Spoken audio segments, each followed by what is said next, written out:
So, unboxing video muna tayo. DHL Express. This is... Hindi ko alam kung ano ito. Tingnan natin. Smooth na yung unboxing natin.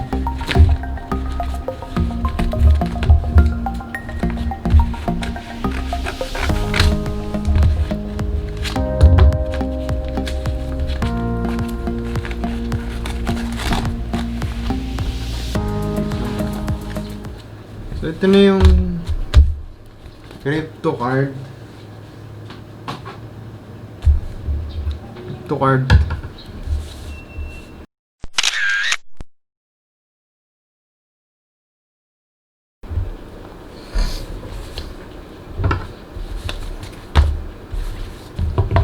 '77 Robinson's Road, floor 34, Office 3412, Singapore 0668.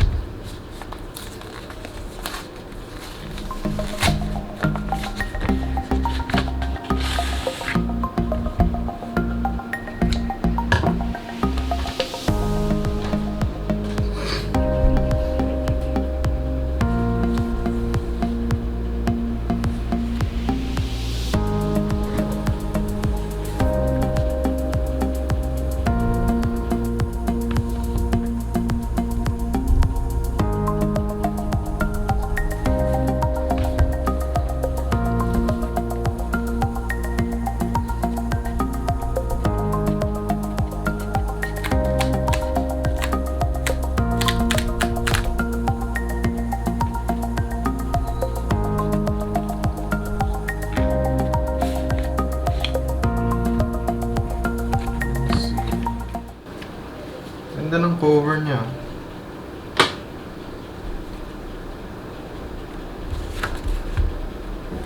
It's my pleasure to present you the MCO card. You can activate it 24/7.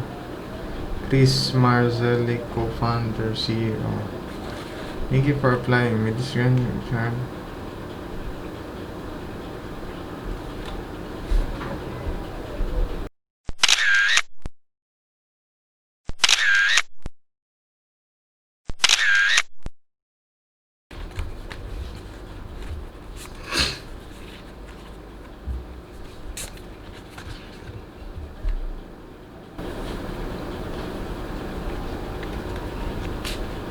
Yun.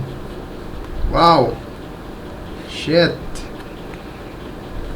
Ganda.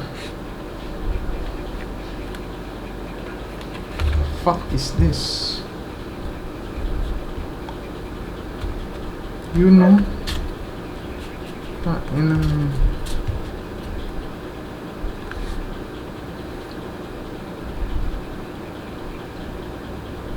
Awesome.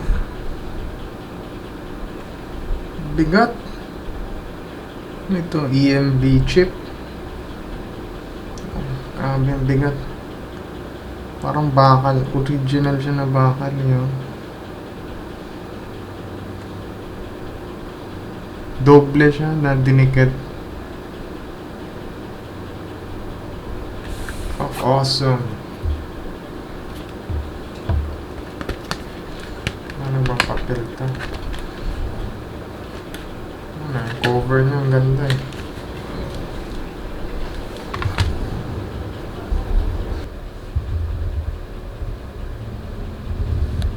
Ganda.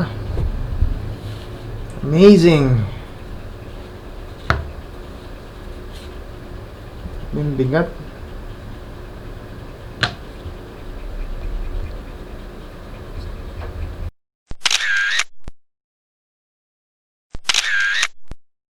So let's try to activate this card, the Visa card. Then naman na tayo sa crypto.com. Wait lang, papakita yung password. Ayan, naka-position tayo. Card, DHL tracking, activate my card, found on the back of your card.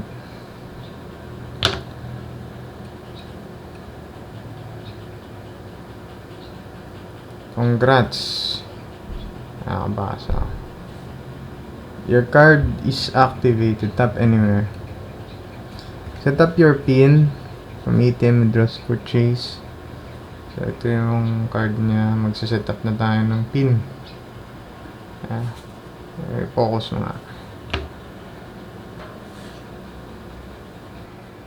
Oops. Your PIN is confirmed. Tap anywhere. So, yun lang. Yun lang kadali. Yun lang kasimple. Pero, it's more on aesthetic. Titignan mo yung card. Pwede kang mag-top up dyan eh. Pero explore muna natin sa susunod na ano. Ayan yung ano ko.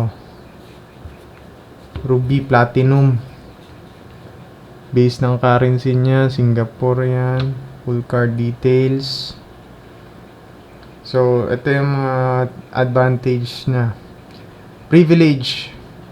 Meron akong 2% cashback kapag gagamitin natin tong card na to. Meron siyang 2% cashback. Meron siyang Spotify 100% cashback. So, install na ako ng Spotify dito. Spotify reimbursement. Monthly fee, annual fee. Wala siyang monthly fee, annual fee, delivery fee. Merong ATM limit na $400, card type, platinum, material, contactless. So, another example nito, pag nag-boom yung cryptocurrency natin, pwede mong gamitin tong Visa card as an exchange. Kasi pwede siyang contactless payment, then pay anywhere, as long as it is a Visa connected. It accept Visa. So, purchase sold token. So, yun lang. So, sabihin na lang natin na hindi pa siya actually magagamit ngayon. Hopefully kasi hindi pa tayo sa purge of cryptocurrency revolution. But, I think this is the starting point where yung mga na-invest ko na mga cryptocurrency dun sa investment ko na pwede kong ilipat dito. Pag tumaas yun, lumobo yun, pwede kong gamitin to. Ito yung panggamit ko sa pagbiyahe ng eroplano, payments sa mga medical, sa mga transaction mo online, business, ito. This is the real deal. Napakabigat. So, yun lang naman. Thank you for this card. MCOcrypto.com. Salamat.